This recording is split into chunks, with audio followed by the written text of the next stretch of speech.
আফালা ইয়ানজুরুনা ইলাল ইবিলি কাইফা খুলিকাত ওয়া ইলাস সামাই কাইফা রুফিয়াত। আল্লাহ বলছেন যে তোমরা কি আসমানের দিকে তাকাও না, দেখো না আমি আসমানকে কিভাবে উপরে স্থাপন করেছি। ওয়া ইলাল জিবালি কাইফা নুসিবাত, এবং আমি পাহাড়কে কিভাবে সুদৃঢ় করেছি। ওয়া ইলাল আরদি কাইফা সুতিহাত, এবং পাহাড়ের নিচে আমি জমিনকে কিভাবে বিস্তৃত করেছি, রুটির মতো বিস্তৃত করেছি। সুতরাং আল্লাহ রাব্বুল আলামিন বলছেন, ইয়া আইয়ুহাল ইনসান মা গর্রাকা বিরব্বিকাল কারীম, হে পৃথিবীর মানুষ, কিসে তোমাকে আল্লাহ থেকে গাফেল করেছে। আমরা যদি আসলে এখানে এসে এই বিশাল পাহাড় আর প্রাকৃতিক সৌন্দর্যের শোভাগুলো আমরা উপলব্ধি করতে পারতাম, তাহলে আমরা অবশ্যই উপরে যে একজন মহান রব রয়েছেন আমরা এটা নির্দ্বিধায় বিশ্বাস করতাম। কেননা কোনো মানুষ এটা তৈরি করতে পারে না।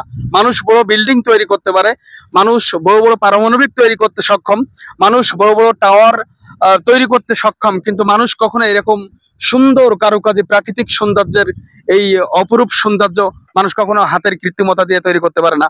আল্লাহ রাব্বুল আলামিনের কাছে প্রশংসা করছি, যে পাশাপাশি কৃতজ্ঞতা পোষণ করছে আমাদের এখানকার দিনী ভাই, বিশেষ করে মনির ভাই, আবু হায়দার ভাই এবং আমাদের আরো সফর সঙ্গী, যে ভাটিয়ারি নামক এমন সুন্দর একটি জায়গায় আমাদের পরিদর্শন করানোর জন্য আল্লাহ রাব্বুল আলামিন তাদেরকে বারাকা দান করুন, এবং আল্লাহ রাব্বুল আলামিনের এই সৃষ্টির বেশি বেশি উপলব্ধি করা এবং তার বেশি বেশি প্রশংসা করা তৌফিক দান করুন। আল্লাহুম্মা আমিন। আসসালামু আলাইকুম। আজকে জুমার খুতবার পরে শাইখ সাইফুল্লাহ ভাট ভাই সহ বাটিয়ারির এই মনোরম পরিবেশে ওনাকে চট্টগ্রামের সৌন্দর্য দেখানোর জন্য আমরা দর্শক শ্রোতা ভাই বোন, আজকে আমরা খুতবা শেষে আমাদের প্রিয় ভাই আবু হায়দার ভাই সহ আমাদের মনির ভাই সহ আরো দুইজন সফর সঙ্গী একত্রিত হয়ে আমরা আলহামদুলিল্লাহ ভাটিয়ারি এই পার্ক তো নয় বরং পাহাড়, অত্র অঞ্চলগুলো সব পাহাড়ি অঞ্চল এবং সম্পূর্ণটাই প্রাকৃতিক সৌন্দর্যে ঘেরা।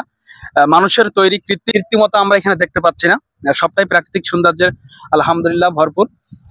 যে আফালা ইয়ানজুরুনা ইলাল ইবিলি কাইফা খুলিকাত ওয়া ইলাস সামাই কাইফা রুফিয়াত ওয়া ইলাল জিবালি কাইফা নুসিবাত ওয়া ইলাল আরদি কাইফা সুতিহাত। আমরা এই আয়াতের মধ্যে তিনটি জিনিসের সমন্বয় দেখতে পাই, যে আল্লাহ রাব্বুল আলামিন বলছেন